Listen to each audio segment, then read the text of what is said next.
끝까지 굳게 잡으라는 제목으로 말씀을 드립니다. 운전을 하는 사람이 운전을 시작하면서부터 목적지까지 안전히 도착할 때까지 끝까지 굳게 잡아야 될 게 있습니다. 운전대입니다. 그 운전대에 그 승객들의 모든 생명이 거기에 좌우된다고도 볼 수 있습니다. 그러나 이제 만약에 이걸 잡지 못한다면은 위험하겠지요. 그러나 끝까지 잘 잡고 가게 되면은 안전하게 목적지에 도착할 수 있습니다. 우리 예수님이 두아디라 교회를 향해서 끝까지 굳게 잡으라 그랬습니다. 무엇을 굳게 잡으라고 했는지 우리가 한번 살펴보도록 그렇게 하겠습니다. 자, 오늘 이 두아디라 교회는 소아시아 7교회 가운데 4번째 교회입니다. 7교회 이름 다 아시지요? 앞 글자만 따서 한번 해봅시다. 시작. 에서버두 사빌라. 다시 한번. 에서버두 사빌라.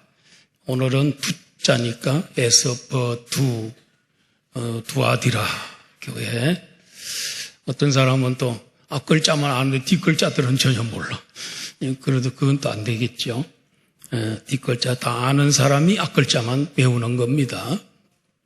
자, 두아디라 4번째 교회인데 두아디라 교회는 7교회 가운데서 가장 작은 교회입니다.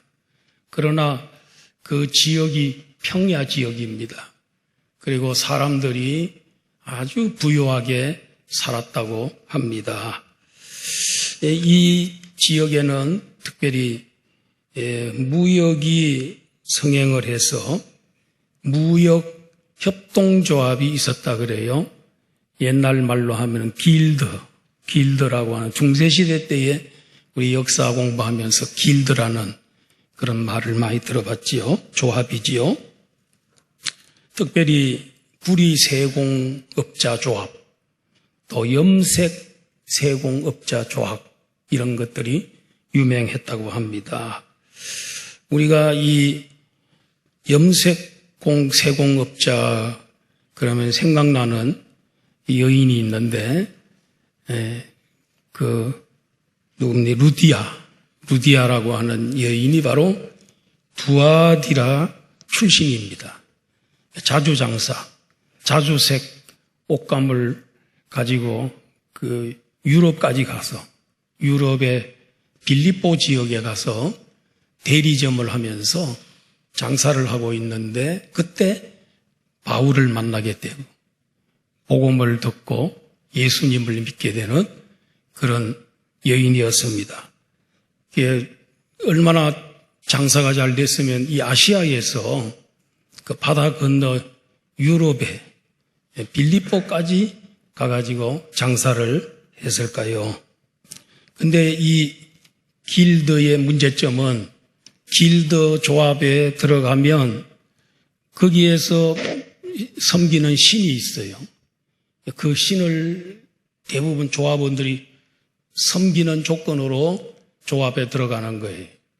그러다 보니까 성도들이 그런데 가입을 안 해도 문제고 해도 문제입니다.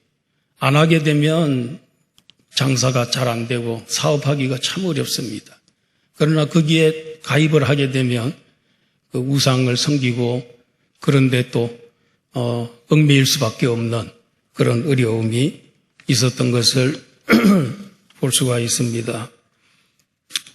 우리 주님은 두아디라 교회를 향해서 메시지를 전하실 때에 주님의 모습은 그의 눈이 불꽃 같고 그랬어요. 불꽃 같다는 말은 눈이 막 이 화염이 불꽃이 활활 타오르는 그런 모습이에요. 그 눈 가지고 못 볼 게 없어요. 또 다 보여요. 그런 빛난 불꽃 같은 눈으로 모든 것을 살펴보고 지켜보고 있기 때문에 감히 누구도 그 앞에 숨길 수도 없고 또 그 눈을 피할 수도 없어요. 그리고 그의 발은 빛난 주석과 같다고 했습니다. 아주 단단한 주석 같은 그런 청동, 그런 튼튼한 발을 갖고 있어서 교회 사이로 다니시다가 잘못된 거, 나쁜 것이 있으면 그 발로 밟아버리면 산산조각이 나는 것이요. 그래서 우리 주님은 모든 것을 다 살피시고 또 모든 것을 잘못된 것을 아주 심판하시는 그런 분이시다 하는 것을 오늘 우리들에게 보여주고 있습니다. 그러면서 예수님은 자기 자신을 요한계시록에서 여김스만 하나님의 아들이다. 자기를 하나님의 아들로 소개하고 있습니다. 우리가 하나님 아들 그러면 하나님이구나 이렇게 생각해야 됩니다. 하나님은 아들을 놓으면 아들이 하나님입니다. 사람은 자식을 놓으면 짐승이 아니고 사람이듯이, 짐승은 새끼를 놓으면 짐승입니다. 사람은 사람이고 하나님은 하나님이고, 그래서 예수 그리스도가 자기를 하나님의 아들이라고 했을 때는 하나님의 아들인 동시에 나는 하나님이다, 신성을 가지고 있다 하는 그런 의미입니다. 자, 그러면 이 교회는 칭찬도 받고 책망도 받은 그런 교회인데 어떤 칭찬을 받았을까요? 19절에 있습니다. 19절 한번 띄워주시면 다 같이 보겠습니다. 시작. 내가 내 사업과 사랑과 믿음과 섬김과 인내를 아노니 내 나중 행위가 처음 것보다 많도다. 두 가지 칭찬을 하고 있습니다. 너의 사랑, 믿음, 섬김, 희생, 이것을 인내, 이것을 잘 알고 있다. 너희들 진짜 잘하는 교회다. 그렇게 하고 난 다음에 두 번째 칭찬은 이것들이 지금 제가 말씀드린 이 위의 것들이 처음 것보다 많도다 하는 말은 처음보다도 세월이 지나면 지날수록 더 풍성하고 더 단단하고 그리고 더 정말 강건한 그런 것을 갖고 있어 참 잘하고 있는 거다 하고 주님이 칭찬해 주십니다. 여기에 사업이라는 단어하고 나중 행위라는 단어 있죠.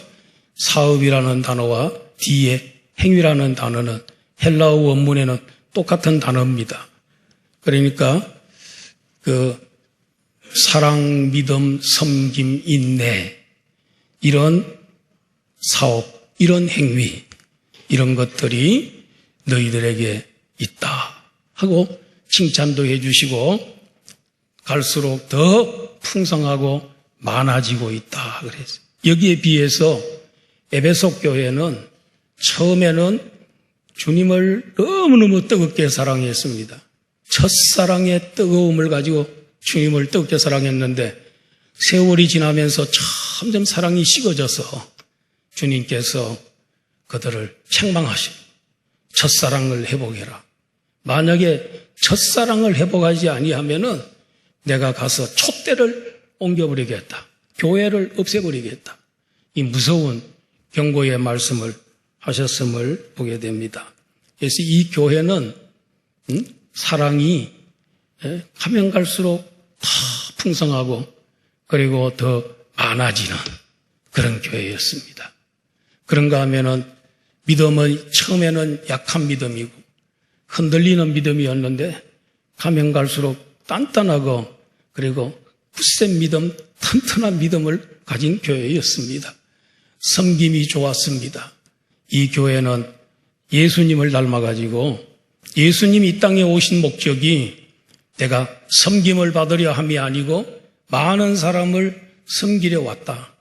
내가 나의 목숨을 아는 사람을 위한 대속 제물로 드리러 왔다 하면서 며칠 후에 십자가 지시고 온 인류의 죄의 제속의 제물로 대신 제물이 되어 돌아가심으로써 우리 죄인들을 섬겨주시고 우리의 죄를 다 제거해 주심으로써 의인이 되고 하나님의 자녀가 되고 영생복락을 누리게 되었습니다.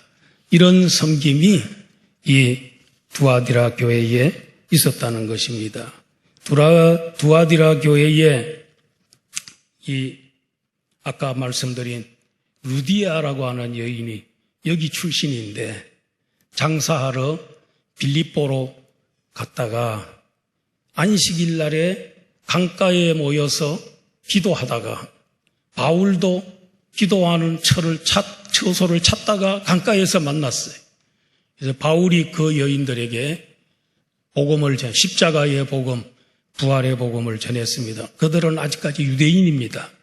예수님을 인정하지도 않고 예수님이 누구니도 모르는 유대교인이었는데 그러니까 안식일이 되면 회당이 없으니까 아직 회당이 지을 만한 능력이 안 됐어 기도를 하고 있는데 바울이 나타나서 복음 전하니까 그 복음 들을 때 주께서 그 여인의 마음을 확 열어주셔서 복음을 받아들이게 되고 복음에 순종하게 되고 그래서 온 가족이 세례를 받고 그 가정이 교회가 됐습니다. 유럽의 첫 번째 교회. 그리고 이 유럽의 첫 번째 세례자, 바울이 준 유럽의 첫 번째 세례자가 바로 이 루디아입니다. 루디아. 교회를 개척하게 된 거지요. 그런데 이 여인이 말해요. 처음 예수님 믿고 온 가족 세례 받은 다음에 바울과 실라를 제발 좀 우리 집에 오셔서 내가 크리스찬이라고 당신이 인정한다면 우리 집에 오셔서 머물다가 가시라고 하면서 한건적으로 자기 집에다가 초청을 해서 대접하고 그 다음에 이 두 분은 빌립보에서 감옥에 들어가지요. 귀신 들린 여종 고쳐주고 그 여종을 이용해서 돈벌이 하던 주인이 빌립보 사람들 소동을 일으켜서 이 두 사람을 감옥으로 넣게 되지요. 그래서 거기에 밤새도록 기도하고 찬송하다가 하나님이 임재하셔서 옥터가 움직이고 문이 다 열리고 간수가 자결하려고 칼을 빼들고 죽으려고 그러니까 너에게 칼을 손대지 말아라 그래서 선생님 내가 어떻게 하면 구원받겠습니까? 주 예수를 믿어라 그리하면 너가 내 집이 구원을 받는다 이랬습니다. 그래서 로마 사람인 줄 알고 간수가 풀어줘요. 로마인인 줄 몰랐어요. 바울이 로마 시민권 가졌기 때문에 그걸 알고는 벌벌벌 떨면서 로마 시민권 가진 자를 함부로 대할 수 없거든. 그래서 결국은 바울이 풀려났는데 누구 집에 갔습니까? 루디아의 집에 가서 있는 사람들을 위로하고 그가 떠났다 그랬어요. 이 루디아의 집이 가정교회입니다. 그리고 거기가 목장입니다. 오늘날 빌립보 교회 신약성경 뒤편에 있는 빌립보서가 있습니다.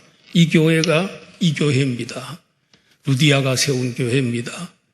그래서 그 어떤 학자는 여기 안에 권성수 박사라고 그분 얘기 책 보니까 이 루디아가 빌립보에서 교회를 세우고 이렇게 하다가 자기 고향으로 돌아갔을 거다.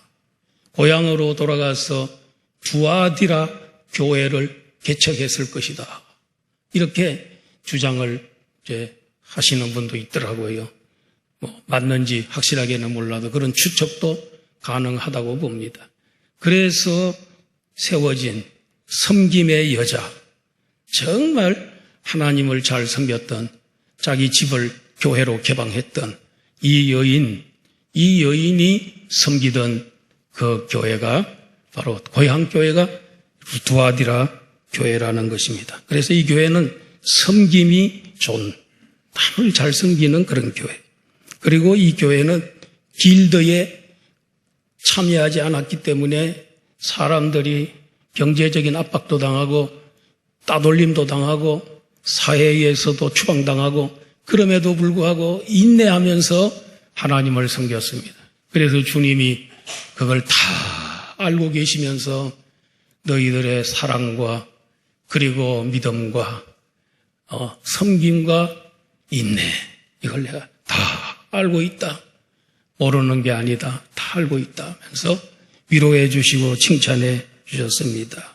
우리 교회도 보니까 어느 한 목장이 목원들이 많아가지고 이 목원들이 같은 시간에 한꺼번에 이렇게 모이기가 좀 어렵다 그래요.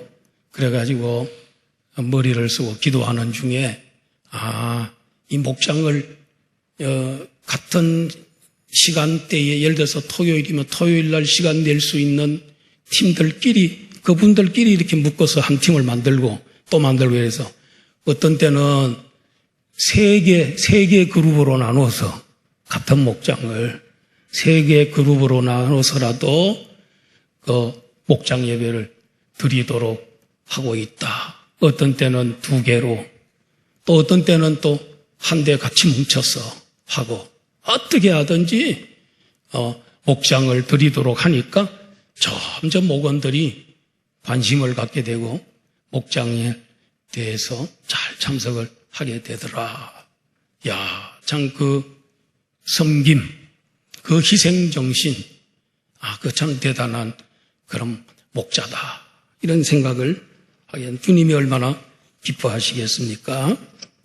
자, 그 다음에 두 번째로는 책망입니다. 자, 이렇게 좋은 교회인데도 책망이 있다는 겁니다. 자, 20절에서 23절인데 특별히 20절 한번 같이 보겠습니다. 시작. 그러나 내게 책망할 일이 있노라. 자칭 선지자라 하는 여자 이세벨을 내가 용납함이니 그가 내 종들을 가르쳐 꿰어 행음하게 하고 우상의 제물을 먹게 하는도다. 이 교회가 그렇게 칭찬도 받고 은혜롭고 좋은 교회였는데 한 가지 이 한 여자 때문에 이 교회가 지금 병들어가고 거룩을 잃어가고 정말 교회가 더러운 그런 이런 부정한 교회로 바뀌어져 가고 있다는 겁니다. 그래서 이 여자가 여기 보니까 선지자는 선지자인데 무슨 선지자? 저기 앞줄에 있네요. 큰 줄. 무슨 선지자? 자칭 선지자. 자칭 선지자는 뭐예요? 가짜들이 전부 자기가 참 선지자다 하고 나오는 게 자칭 선지자예요. 나면 알아주지도 않아요. 자기는 자칭 선지자예요. 이 여자가 얼마나 말을 잘하고 배운 것도 많고 똑똑하고 그리고 돈도 많고 그리고 교회 안에서 이런 것들이 많으니까 교회를 막 우지자지하고 그런 누구도 말리지 못하는 그런 여인이었습니다. 그런데다가 이 여인이 또 너무너무 이쁘게 잘생겼나 봐요. 그러다 보니까 어떻게 되냐면 이 여인이 또 교회 안에서 행음도 하고 이러는 거예요. 그래서 저 끝에 보면은 꿰어가지고 내 종들 신실한 교인들을 꿰어가지고 행음하게 하고 그리고 우상의 제물을 먹게 하였다고 했습니다. 이 여자는 가짜 선지자인데 세상 철학 또 세상의 다른 종교 그런 교리 이런 것들을 끌어와가지고 마치 자기가 참 선지자인 것처럼 그 말을 얼마나 잘하는지 누구도 그 여자의 말을 당할 재간이 없어요. 재력도 있어요. 거기에다가 또 미모도 대단해요. 그러다 보니까 그 행음이 다 드러나고 잘못된 것이 드러나는데도 어떻게 용납했다는 거예요. 두아디라 교회가 그걸 처리를 해야 되는데 용납하고 묵인하고 이렇게 했다는 거예요. 갈굴 수가 없으니까. 그렇게 해서 교회가 점점 병들어가 교인들이 그 우상 섬기는 그 신전에 가가지고 우상 제물 먹고, 그게 뭐라 그러냐면은, 아이, 너희들 십자가 복음, 부활의 복음을 믿고 구주의 복음 믿었으니까 이미 구원받았는데 뭐 이렇게 우상 제물 먹는 거 뭐 그렇게 잘못된 거 아니다. 구원이 취소되겠느냐? 그리고 뭐 좀 죄 짓는다고 해서 그게 뭐 큰 구원에 영향이 있는 건 아니다면서 음행을 하고 이렇게 교회를 병들게 만들었다는 것입니다. 마치 이들은 같이 모아갔습니까? 구약시대에 발람과 발락이라고 하는 이 발람 선지자와 같은 거지요. 발람 선지자가 발락하고 결탁이 돼가지고 이스라엘 백성들 처음에는 그곳에 가서도 모압에 가서도 이스라엘 백성들을 축복했는데 나중에는 점점 포섭이 돼가지고 이스라엘 백성들을 멸하는 방법은 우상신전에 축제를 벌려라. 그들을 다 남자들 오라 그래라. 그래서 이스라엘 남자들을 초청을 해가지고 축제 벌리고 2부 순서로 신전에 있는 여자들과 창녀들과 범죄하게 만들고 하나님이 노하셔서 24,000명을 하나님이 벌였습니다. 네, 이런 거하고 똑같은 거죠. 그 다음에 지난주에 버가모 교회는 니골라당이 있다고 했어요. 이단 당이 있는데 니골라당. 예, 이런 사람들이 전부 다 같은 겁니다. 이 니골라당, 그 다음에 이세벨, 같은 부류의 이런, 참 이걸 보면 좀 초대교회 안에도 보면 벌써 이단이 들어와 있고요. 2000년 전 아닙니까? 초대교회 안에 이단이 버글버글 하고요.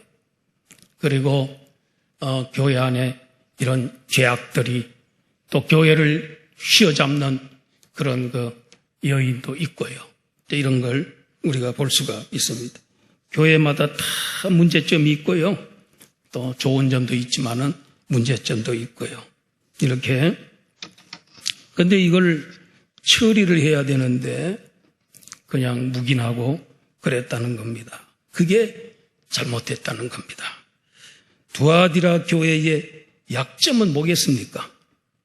성경을 잘 몰라서 거짓 선지자 이세벨 여인이 뭐가 잘못되었는지 몰라서 그의 말에 속아서 우상 섬기고 우상 제물 먹고 심지어도 음행의 죄를 범하면서도 죄책감을 못 느끼는 이런 자리에 들어왔습니다.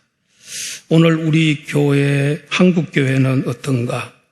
한국교회도 보면 성도들이 봉사 잘하고 잘 섬기고 잘 도와주고 이런 건 좋은데 이게 이 머릿속에 하나님 말씀이 가득하고 진리로 충만하고 이래야 이단도 분별할 줄 아는데 여러분 집에 이단이 혹시 와서 대화를 나눌 때 여러분들이 어느 정도 실력을 갖춰야 되냐면 요 한 30분만 같이 대화를 해보면 이게 어떤 이단이구나 어느 단체에서 지금 왔구나 하는 걸 쫙 파할 수 있는 그런 실력이 돼야 될 줄로 믿습니다.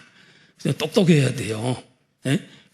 열심히 쫓아다니면서 봉사만 하고 뭐 그것만 한다고 되는 게 아니고 성경 실력이 해서 그래서 제가 우리 교인들 교리 공부를 좀 시켜야 되겠다. 그래가지고 제가 한 5, 6주 전부터 주일 오후에 제가 웨스트민스터 신앙 고백서 소요리 문답을 지금 강해를 하고 있어요. 그래서 지금 한 5-6시간 됐거든요. 오늘 뭐 하는지 아세요? 주보에 다 나와 있어요. 뭐 하고 있죠? 오늘은 삼위일체 하나님의 그걸 공부하세요. 우리 기독교 교리 가운데서 가장 중요한 교리가 삼위일체 교리예요. 모든 이단이 이 삼위일체를 인정하느냐 부정하느냐에 따라서 수많은 이단이 나오는 거예요. 그러니까 삼위일체 부정하는 그 교단, 그게 이단 중에 무슨 안식교가 나오죠. 여호와 증인이 나오죠. 몰몬교가 나오죠. 그 다음에 또 이슬람 있잖아요. 사실 이슬람도요, 기독교 모방 종교예요. 기독교 모방 종교. 마호메트가 사우디아라비아에서 600년, 700년경에 살던 인물인데 참 장사꾼이었어요. 그래서 늘 사우디아라비아에서 사막을 통해서 어디로? 예루살렘으로 장사하러 다녔어요. 거기 가서 뭘 발견하면 성경을 발견하게 돼요. 그래서 그걸 가지고 자기는 뭐 천사의 지시를 받아가지고 계시받아서 만들었다 그랬는데 다 대부분 내용이 보면 다 구약성경, 신약성경에 있는 거예요. 그런 내용들이에요. 뭐 하루에 5번씩 뭐 기도하는 거, 그런 거, 다 그런 모든 것들이 다 이렇게 모방종교예요, 모방종교. 응? 또 물론 자기가 뭐 계시받았다 그러니까 잘 모르겠어요. 그 받았는지 안 받았는지. 그러니까 이 삼위일체 교리를 어떻게 잘 정립을 하느냐 못하냐에 따라서 수많은 이단들이 그걸로 삼위일체 교리 가지고 이단 판별합니다. 지금 우리 보수 진영에서도 그런 거. 그래서 공부 좀 하자고 주보에다 내놓고 이랬는데 오늘은 좀 많이 나오시겠네요. 삼위일체 교리. 오늘 제가 명쾌하게 여러분들에게 설교를 해드리도록 하겠습니다. 자, 그런데 하나님은 이 이세벨 여인이 이렇게 교회 안에서 나쁜 짓 하고 그래도 21절에 보니까 내가 그에게 회개할 기회를 주었으되 자기의 음행을 회개하고자 하지 아니하였도다. 참 우리 하나님은 참 이 공의의 하나님이기도 하지만 그러면서도 또 참아주시고 돌이키기를 바라고 기다려주시는 우리 하나님의 자비가 넘치시나. 그래서 이 세상의 사람들 중에 한 사람도 멸망치 않고 구원받기를 원하고 있어요. 그래서 예수님의 재림이 늦어진다는 거예요. 베드로 후서를 보시면 왜 예수님의 재림이 드디어 오느냐. 사람들이 말하기를 왜 예수 재림이 이렇게 드디냐. 2000년이 다 돼가는데 왜 오신다 그랬더니 안 오시는가 보다. 아니다 이거예요. 한 사람이라도 다 회개하고 돌아오기를 참아주시고 기다리셨기 때문에 재림이 늦어지는 거예요. 괜히 빨리 와버리면은 회개할 사람이 회개를 못한다는 거예요. 그래서 좀 기다리고 자기들을 위해서 기다리고 있는데 그들은 뭐라 그러냐면은 예수님 거짓말하는 재림한다더니 2000년이 다 되는데 안 오네. 이렇게 한 거예요. 자기들 위해서 지금 늦어지고 있는데. 그리고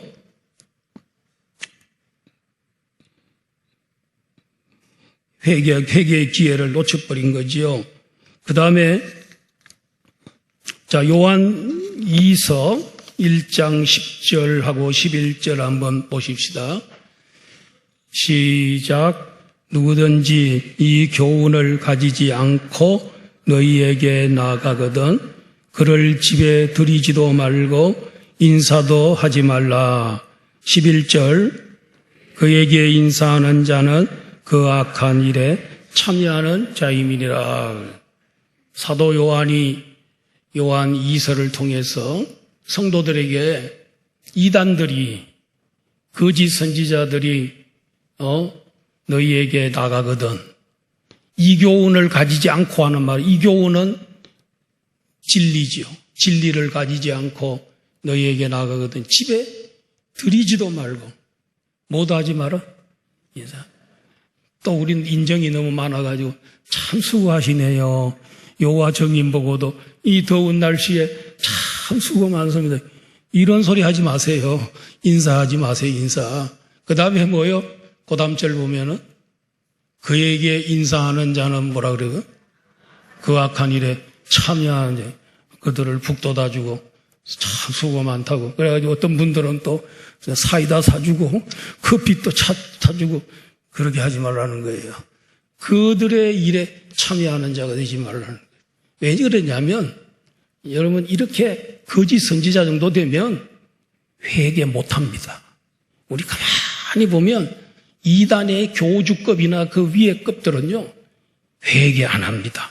아무리 진리를 가르쳐도 돌이키는 게 없습니다.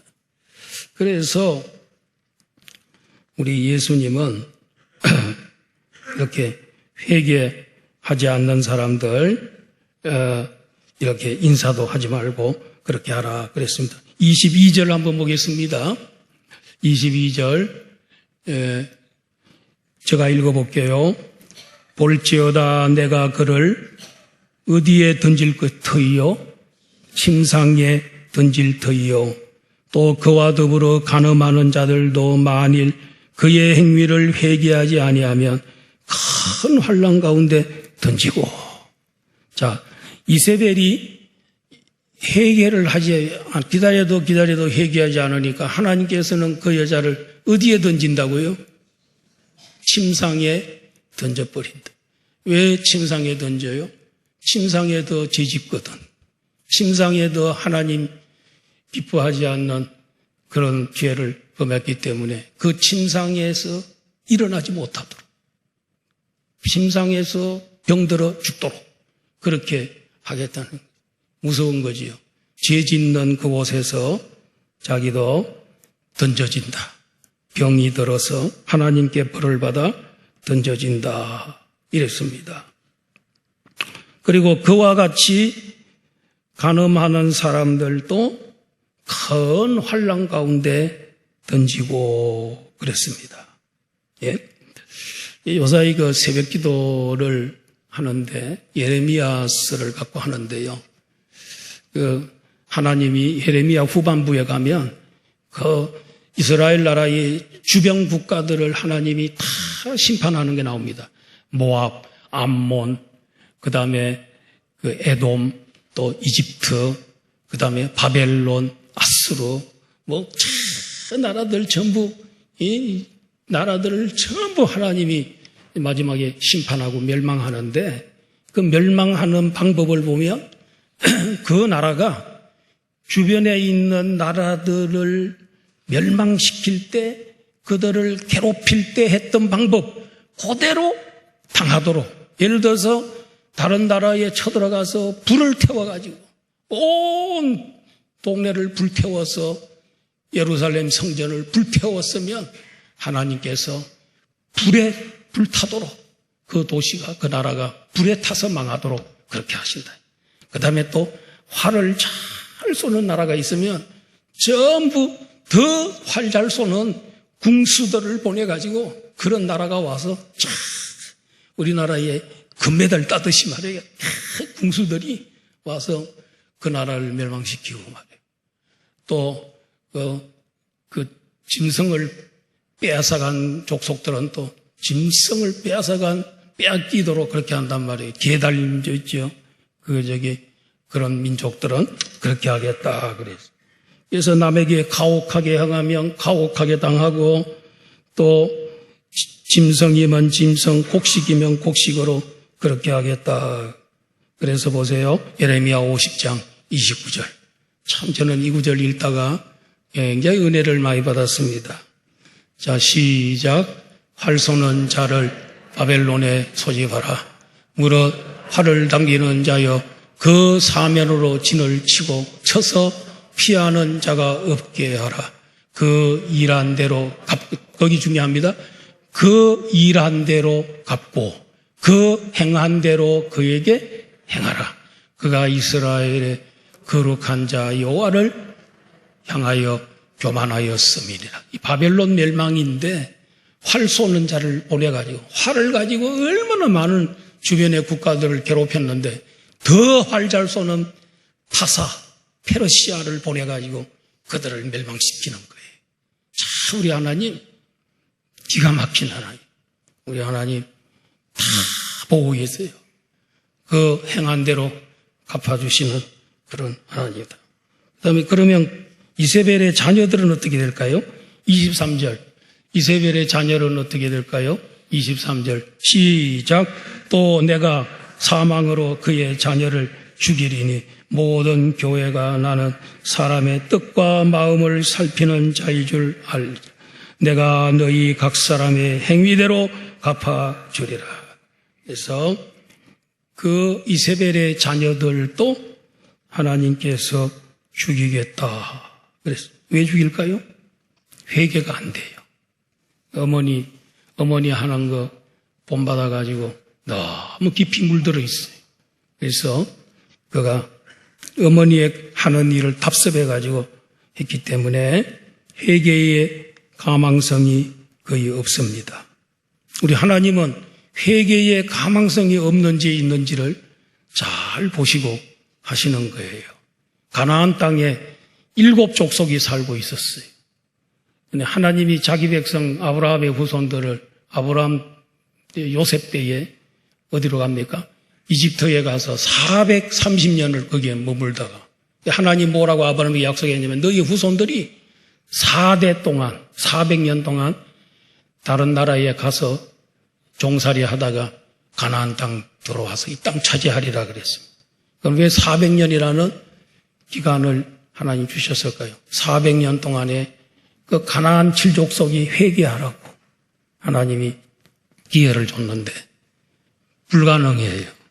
그러니까 하나님이 너희들 들어가가지고 한 명도 남기지 말고 다 쫓아내고 다 처치하고 그래야 되지. 한 명이라도 남겨놓으면 그들이 너희의 옆구리에 가시가 되고 너희의 눈에 티가 된다는 거예요.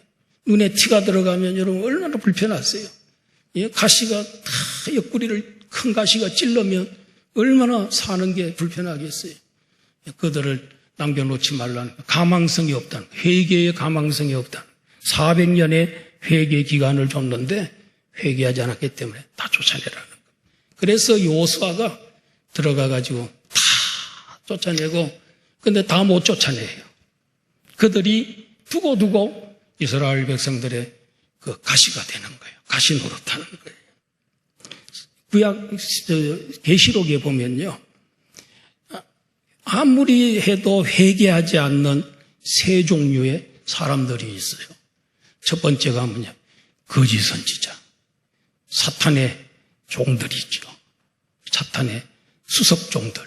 거짓 선지자. 둘째, 음녀. 온 세상을 음란하게 만드는 음녀. 세 번째, 사탄에 사로잡힌 세상 권력자들, 정치 권력자들. 이런 사람들은 안 된다는 거예요. 아무리 해도 안 돌아온다는 거예요. 그래서 사탄의 삼총사가 그런 것들이다. 이렇게 볼 수 있습니다. 그 외에는 그래도 회개할 여지가 있습니다.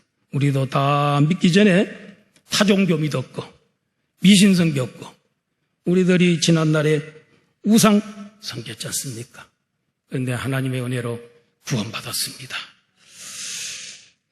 듣든지 아니 듣든지 복음을 증거합시다. 때를 얻든지 못 얻든지 복음을 증거합시다. 그다음 세 번째로 약속입니다. 간단하게 말씀드립니다. 이렇게 믿음을 지키고 또 흔들리지 아니하고 남아있는 사람들, 믿음을 지키고 이긴 사람들에게 4가지 복을 주시겠다. 첫째 복, 다른 짐을 지우지 않겠다. 그렇지 않아도 그 조합에 가입을 못해가지고 혹은 또 가입해가지고 고난당하고 이랬는데 또 다른 무거운 짐까지 지우면 안 될 것 같으니까 그것만 이겨도 잘하고 있으니까 다른 무거운 짐을 지우지 않겠다. 그들을 격려해 주시는 우리 하나님의 말씀임을 보게 됩니다. 두 번째로는 만국을 다스리는 권세를 주겠다고 했습니다. 25절, 26절 봅니다. 25, 26. 다만 너희에게 있는 것을 내가 올 때까지 굳게 잡으라. 이기는 자와 끝까지 내 일을 지키는 그에게 만국을 다스리는 권세를 주겠다. 그 만국을 다스릴 때 어떻게 다스리냐? 27절처럼 그가 철장을 가지고 그들을 다스려 질거러 깨뜨리는 것과 같이 하리라. 나도 내 아버지께 받은 것이 그러하니라. 예수님이 부활하신 후에 하나님으로부터 하늘과 땅을 다스리는 권세를 받아 만국을 다스리는 권세를 받았어요. 그런데 우리는 누굽니까? 예수와 함께 죽고 예수와 함께 살고 예수와 함께 하늘 보좌 우편에 같이 앉아 있고 예수님이 만국을 다스릴 때 우리도 같이 다스리고 이게 바울 사도의 논리예요. 우리는 지금 여기 비록 살지만은 예수님과 함께 하늘 보좌 우편에 예수님과 함께 앉아 있는 거예요.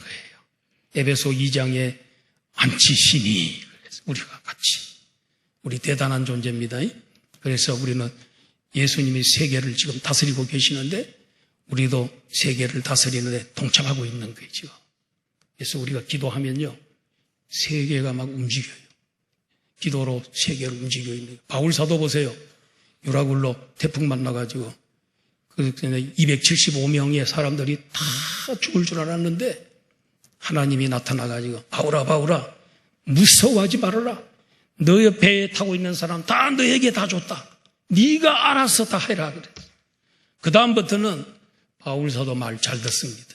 앉아 하면 앉고 일어서라 하면 일어서고 배로에 내리지 말라고 하면 내리지 말고 밥 먹자 그러면 밥 먹고 기도하자 그러면 기도하고.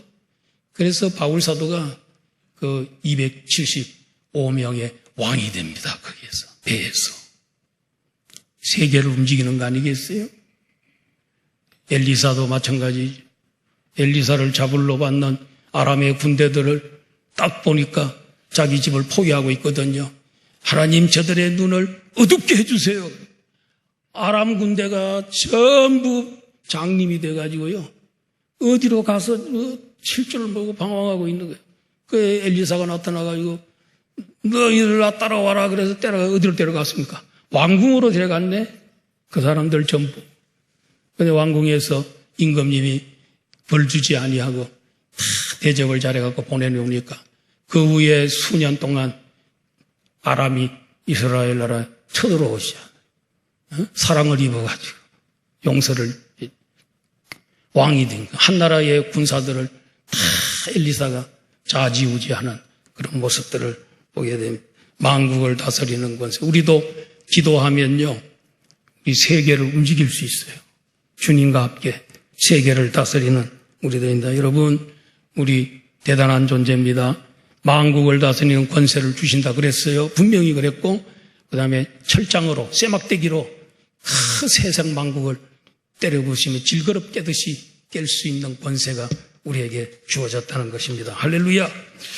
그리고 마지막 세 번째로는 새벽별을 주리라 그랬어요. 내가 또 그에게 새벽별을 주겠다. 새벽별이 뭡니까? 새벽별을 다른 말로 샛별, 그 다음에 금성, 비너스, 계명성, 이게 전부 새벽별인데 우리 새벽에 깜깜한 하루에 새벽에 최고 밝게 빛나는 별이 그게 샛별입니다. 샛별.